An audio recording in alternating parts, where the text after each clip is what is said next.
This is Vanguard 500 index fund, basically S&P index fund, ETF, versus VT, World Index Fund. Take a look at the performance, folks. Take a look at that performance since inception, close to inception anyway. A little over 11 years. Well, looks to me like 84.71% for VT. S&P, 223.54%. Folks, we're talking about a threefold outperformance. The S&P index, or the Vanguard VOO, outperformed VT by 300% over that time. That's right. Think about that. Expense ratio, 0.03% for the VOO. 0.03%. Let's take a look now at VT. What is it?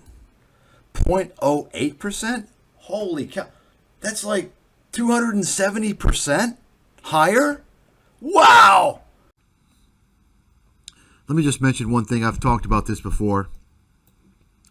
You can go through these articles here.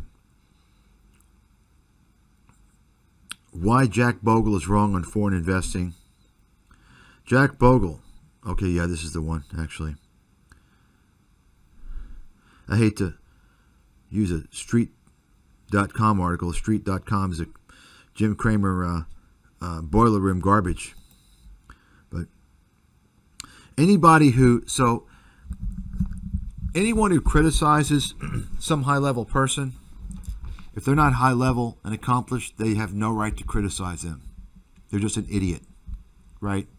And that's why I say, look, I can criticize Wall Street research and say, I mean, anybody can be critical of anything, but if you want to have a valid claim for a criticism, you can't just be a putz. You can't be a clown, right? If you're going to criticize Jack Bogle, then you have to have some expertise, because otherwise that person's trying to pitch their own thing, right? You find something in the media. Why Jack Bogle is wrong about international investing? Oh, okay, so you're just basically trying to pitch something. You're pitching ads. You're pitching funds. You're pitching your agenda. You see what I'm saying? Obviously, Jack Bogle had his own opinions on things. I don't agree with everything, but generally speaking, what he says is right for the majority of people, the majority of time. And he's obviously, he was an industry veteran, an intelligent guy. It wasn't like he was some clown that was working at Walmart and decided to open up an index fund. So you see what I'm saying?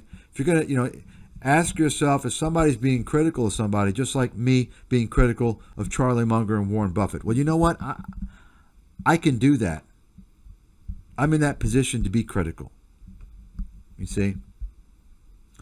So, and of course, most people aren't in that position, and most people won't even criticize. They'll think that if you're critical of Warren Buffett, you don't know what you're talking about.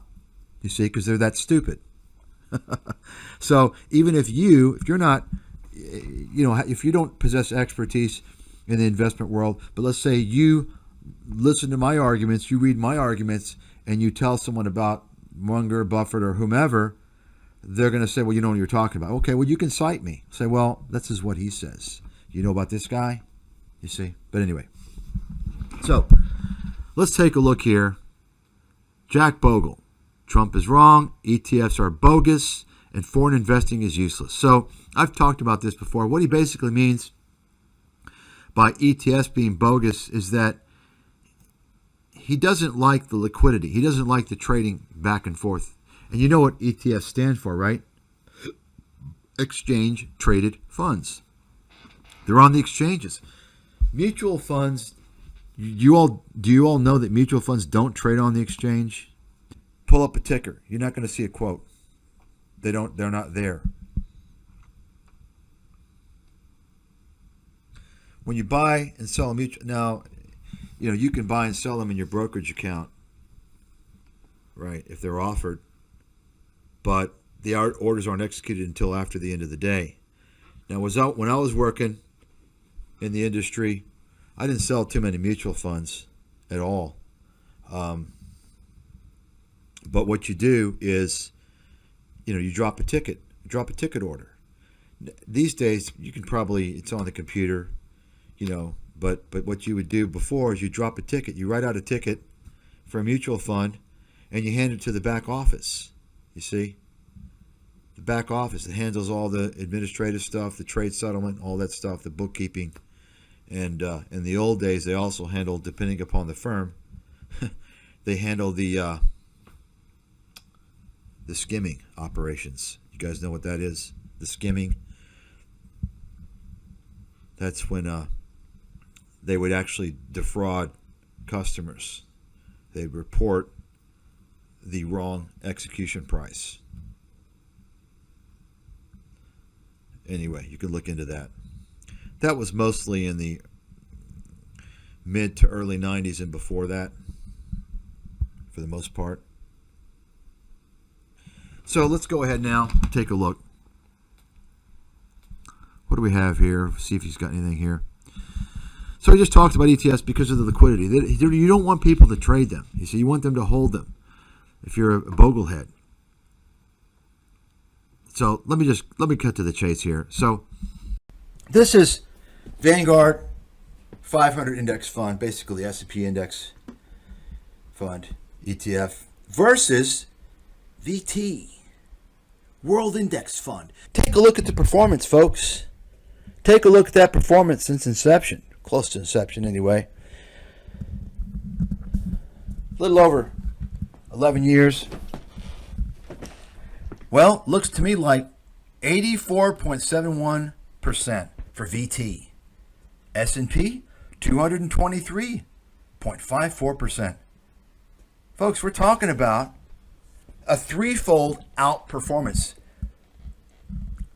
The S&P index, or the Vanguard VOO, outperformed VT by 300% over that time. That's right. Think about that. Expense ratio, 0.03% for the VOO. 0.03%. Let's take a look now at VT. What is it? 0.08%? Holy cow.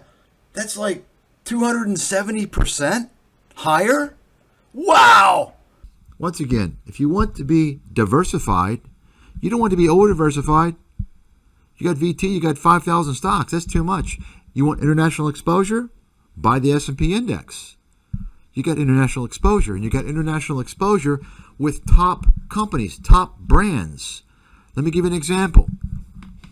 If you want exposure in the Philippines, would you rather have McDonald's or Jollibee? Which one's going to do well, make more money, have higher profit margins, have more earnings growth? Which one do you think? Which one's better run? You understand? Jollibee, by the way, is a Filipino. It's a well-known Filipino kind of burger place.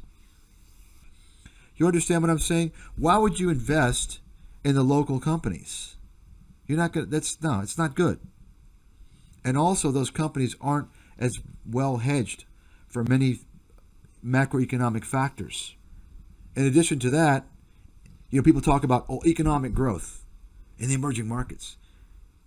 Economic growth, please tell me how economic growth, GDP growth, how does that directly correlate to earnings growth on the stock market? Can somebody explain that to me, please? I'd like to know. If you've got the answer, you can educate me. There is no direct correlation. That's indirect correlation. It's garbage. The direct correlation that people assume is because you're talking about advanced countries. America is very institutionalized, right? Economic activity in America is largely from large corporations and the government, correct? When you go out and buy something, where do you go? You go to Target, you go to Walmart, you go to General Dollar. These are all publicly traded companies. Groceries, where do you go? Albertsons, Kroger's, Safeway. They're all publicly traded companies. You understand that? If you're buying in the Philippines, these are little shops, little small businesses that aren't tied to the stock market. No one in the world has ever brought up this point, guaranteed. You're hearing it now, and you'll hear somebody copy me in the future. Guaranteed, write it down. Write this down. I've never heard anybody in the world mention this. This is why I can charge for my insight, because it's world class, it's exclusive, and it's superior. It's that simple. We've talked about the performance of VT. Let's actually, you know what? Let's get a chart here. Well, I'm just going to go ahead and show you the performance here, the actual numbers. Okay, so this is VT, and you could take a look and see. So the inception was June 24th, 2008 for VT. Does everybody see that? Right? And that was, so you can see the average annual return compounded was 6.18%. That's not too high. It's not too high. 10-year is considerably better. That's 9.01%. Let's take a look now, because we're going to look at the 10-year, because the inception is different for both of them. So we're going to just look at the 10-year. We'll look at the 5 and 3 as well. So VOO, what's the performance? 10-year, almost 13%, 12.92%. Once again, let's compare. That's substantial. 3% more each year. That's substantial. Compound 3%. Do the compounding over a 10-year period. It adds up. This is VT once again. Take a look at the 5-year. 7%. How about VOO? 11.3%. Substantial. VT 3-year, 6.5%. VOO, 10.5%. Now remember, these two funds, there's a huge overlap. VOO is the S&P 500. VT contains 60% of the S&P 500. Yet you're seeing this huge disparity in performance. Think about that. If you can do some pretty simple arithmetic. So if 40% of VT is international stocks, 60% is the S&P 500. That means the S&P 500 is carrying this stock. This fund. It's carrying the performance. It's outperforming substantially, and the international stocks are greatly underperforming. If you do some math right now. So 10-year VT is 9%. 10-year VOO is, let's call it 13. Remember, VOO is the S&P 500. VT contains 60% of the S&P 500. So you've got a difference of 3% each year, right? Difference, 3% difference over a 10-year period. And that accounts for that huge outperformance of VOO over a 10-year period. So the question we must ask is, what's the return of the international stocks in VT? What's the average return or the estimated return of the international holdings portion of VT? Remember, VT contains 40% international stocks. And the overall fund greatly underperforms the S&P 500. VT contains 60% of the S&P 500. We want to know what that 40% international stocks, how that's performing. Do some simple math. What do you get? Anybody good at math? Well, this is just a guess in my head, but I would say if you do the numbers, it looks to me like the international performance, the 10-year international performance of VT, that is to say the 40% international holdings, the 10-year is about 1.6% annually. Think about that. You can do very simple math and assume it's going to be 3% is a good estimate. But I think it's lower because, Remember, you're getting 60% versus 40%, so you're getting a greater amount of compounding, right, over time. So in other words, the compounding effect is a little stronger for the S&P 500 portion of VT because it's 60%. So my guess, let's just call it 2%. Even if you say 3%, which is not correct, even if you assume 3%, that's garbage. That's like putting your money in a money market account or like a CD, right? Think about that.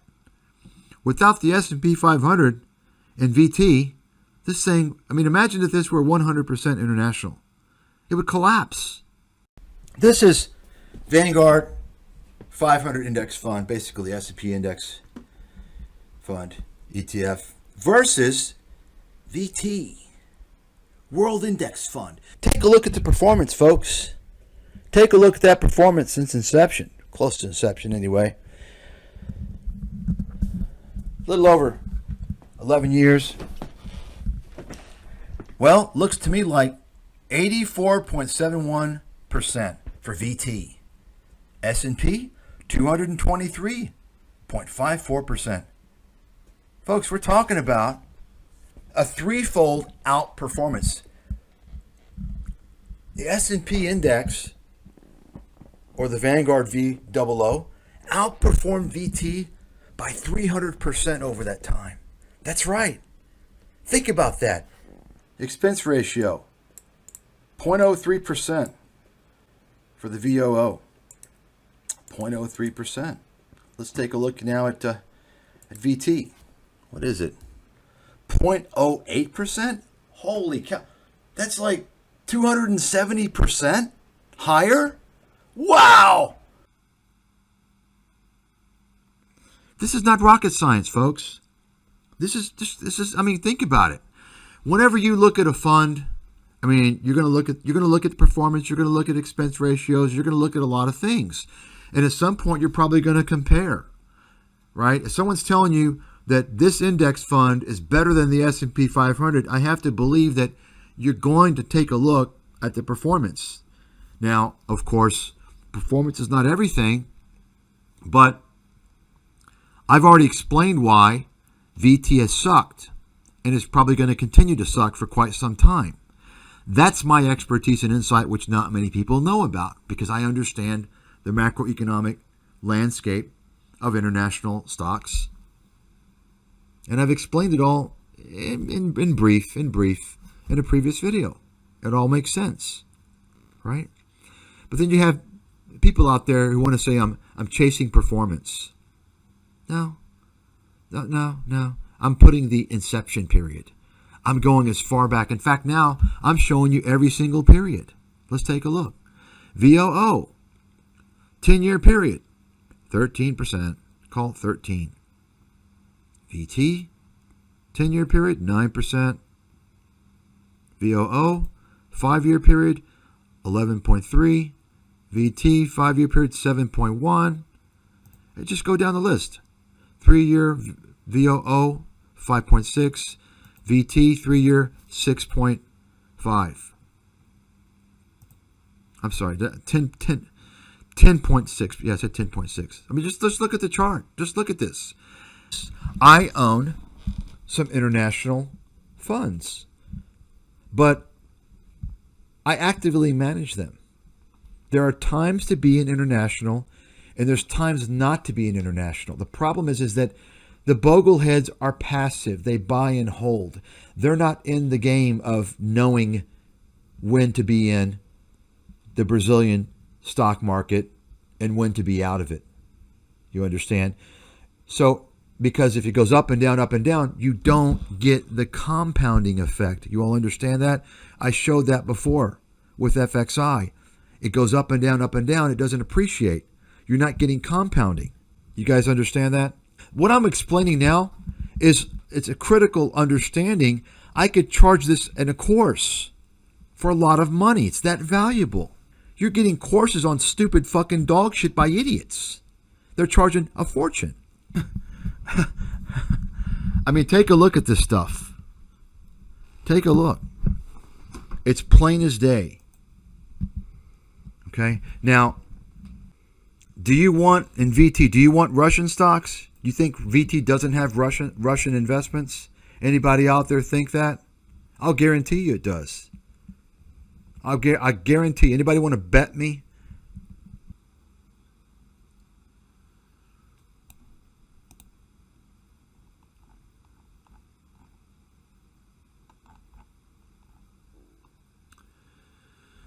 Well, I don't know. They're hiding it now, I guess. I don't know, but take a look at the countries on VT, the main countries.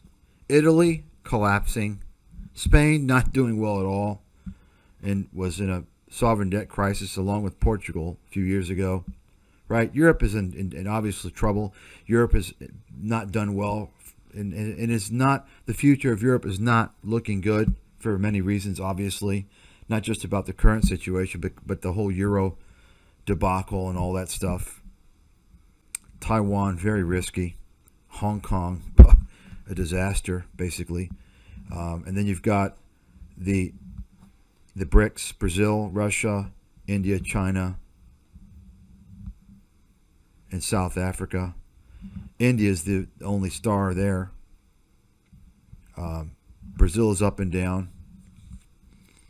And China is in deep trouble. I mean, China's economy is obviously collapsing now, and they probably won't even deliver 3% growth this year. But they'll report much higher, of course, because they lie about their data.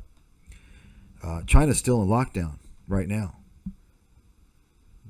although they claim that they're not. It's not as much as before, but there's still 20% of their population's in lockdown. So let's take a look. You don't believe me? I'm going to go ahead and show you here. This is from the latest annual report from VT 2020. I think it was October. Take a look. Now, this is not all the Russian securities. This is just the beginning. There's another full page. This is just where it begins. Okay. If you think that VT doesn't have Russian stocks, there's another full page of this. You can take a look. Go on the site. You can download. I didn't do it now because the report's so long. There's so many securities. I mean, there's more than 5,000, I think. You can take a look at the annual report. It's probably good to save it now, because when the annual report comes out in 2022, there's a pretty good chance they'll not have Russia on there, right? Window dressing, or they'll certainly decrease, right? So it's not just these stocks. So you can see 0.4% exposure. So someone will say, well, that's just 0.4%. Okay, well, you want to lose 0.4% potentially, right? You see what I'm saying? There's a lot more. Once again, take a look at the annual report. It's on the VT site. You can download it. You can see there's another full page of Russian investments, many of which they're frozen. Folks, if you're listening to people on YouTube about anything related to investments, you're in trouble. I'm telling you, you don't want to hear this from me. You're going to not like me for telling you this, that you're in trouble, that you're going to be your own worst enemy. You see, the people out there that you like are the ones telling you that you can do it. You can do it. I'm going to help you. Let's do it. Those are the fraudsters out there. Those are the people that are exploiting you, making money, selling you into the sewer. People don't want to hear things that don't uplift them. Unfortunately, even though I'm saving you. I'm the guy saving you. I'm telling you, if you're on YouTube, if you've been on YouTube looking for investment, financial insight, information, ideas, these people are all idiots and frauds that are doing that. All of them. And you need to if you're looking for investments, just buy the S&P index and don't ever pay attention to YouTube. Don't ever pay attention to the financial media, and move on with your life. Use that time, because many of you are probably using up 5, 10, 20 hours a week, maybe more, on YouTube, consuming trash. Ask yourself what you could be doing with that time. Add that time up over the course of a year. 2 years, 3 years, 4 years. You could be getting many university degrees. You could be learning many high-level skills and taking certified courses. You could you could start an HVAC business as a second business on the side, passing those exams. That's just one example. You could do a lot of things. You could enjoy time with your family and friends. Okay, I'm telling you, folks. Anybody that says like-minded community wants you to be sequestered into their cult.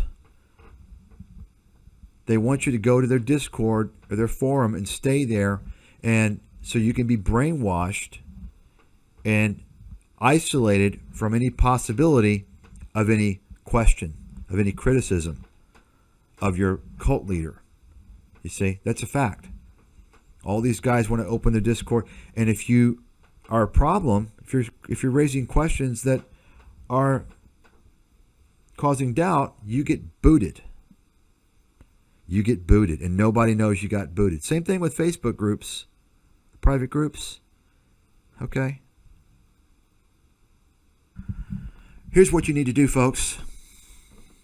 First and foremost, ask all these people on YouTube, the fake investment gurus, especially the ones that pretend like they're fake investment guru detectives. Start with them. Ask them why they've never come out and said, hey, confronted Tom Nash about the $10,000 I'll give him. $10,000 award I'll give him. They don't confront him about that. Why? Right? Why? And anybody that congregates with Tom Nash, why aren't they challenging the guy? All these people you see posting affiliate links that don't provide disclosure, how many times have I mentioned this in videos and in live chat and live streams? They're breaking Federal Trade Commission law. You must provide a disclosure describing any financial interest, direct or indirect, any way that you are benefiting from the posting of those affiliate links. You must disclose that, or you're breaking Federal Trade Commission law, which is global. And look at all the scammers that are doing it. All of them. Folks, like I said, if you're on YouTube looking for investment insight, investment strategies, investment education, investment ideas, you're in deep trouble. You're going to lose your ass because you're looking for all the right answers in all the wrong places. There's something about your lack of knowledge and or judgment that sent you to YouTube looking for these things that don't exist on YouTube. That means that you're kind of like you're walking blindly down the street of a ghetto at 3 a.m. with money hanging out of your pocket or a drug-infested zone. You're blindly walking down a drug-infested zone at 3 a.m. with money hanging out of your pocket.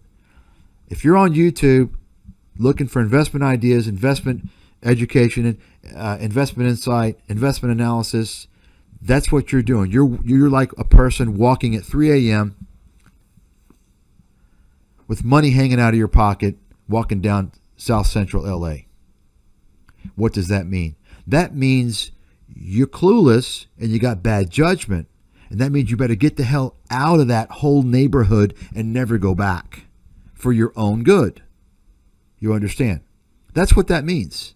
You don't want to hear that, but that's the best advice that you're ever going to get because it's going to save you for the future.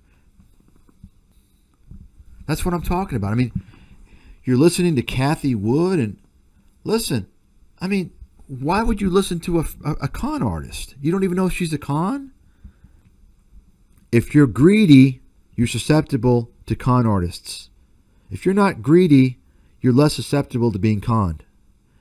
Okay? People that are looking for things in the wrong places because ultimately they're their own worst enemy. It's their fault. I mean, I don't get it. Are you guys going to go to some guy that's homeless on the street begging for money and ask him to do a root canal on you? Or some guy, he comes up to you and say, I'll give you a root canal. for $100.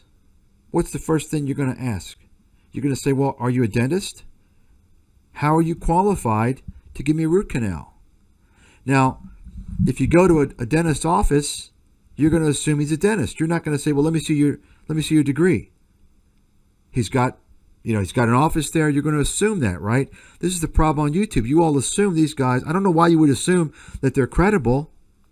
They never worked on Wall Street. They're not experts. They're fucking scammers. Think about it. I can only help a person so much. I mean, some people can't be helped. Always ask the question, how are you qualified to be speaking about this topic? How are you qualified to be giving an analysis, a presentation on this topic? How are you qualified? That's the key question. Ask that to any of these guys on YouTube. Now, you're going to get some bullshit answers, of course. Okay? I haven't found anybody qualified.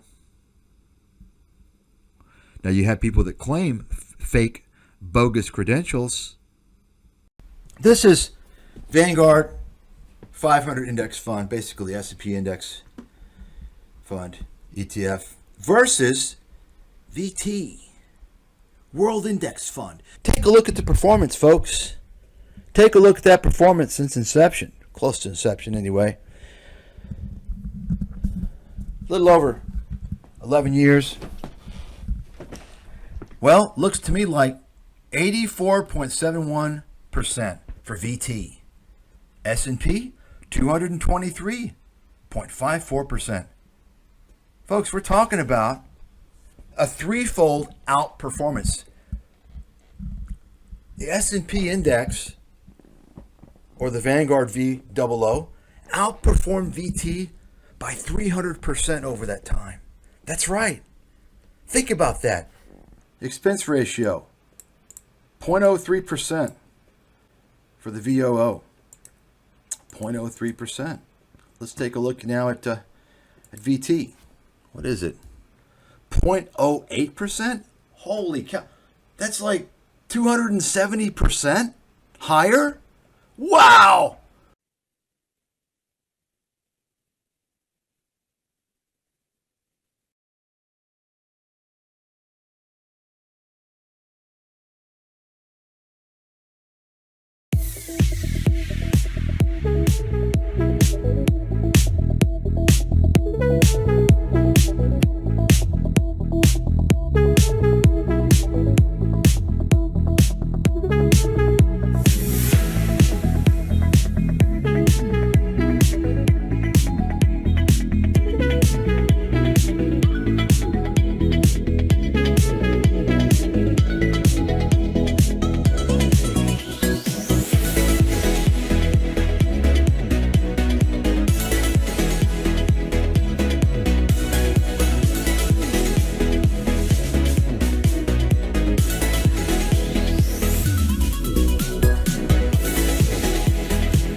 In terms of getting back as an investor, if it's coming down to here,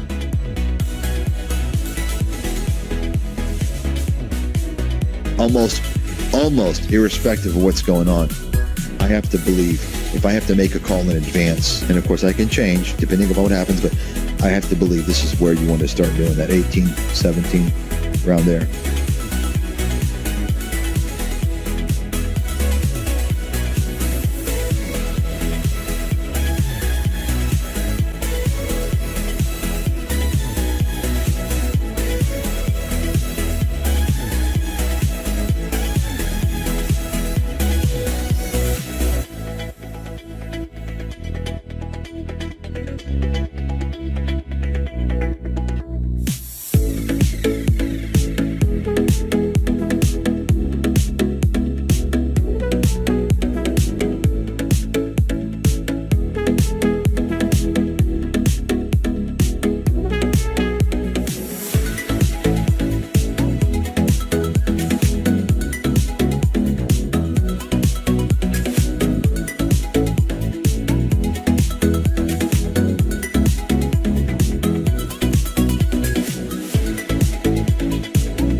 Their earnings report is a complete game changer, at least for quite a while.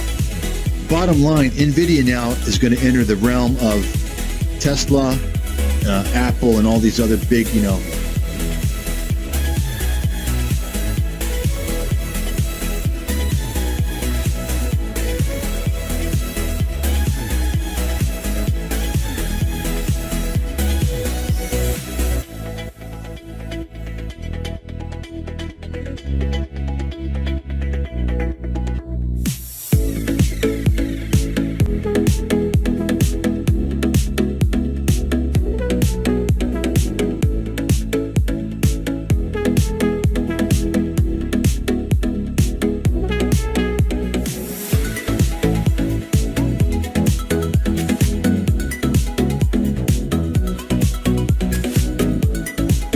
I mean, listen, NVIDIA can come down to 150, come down to $100. you don't think it's possible, then you don't understand how the market works.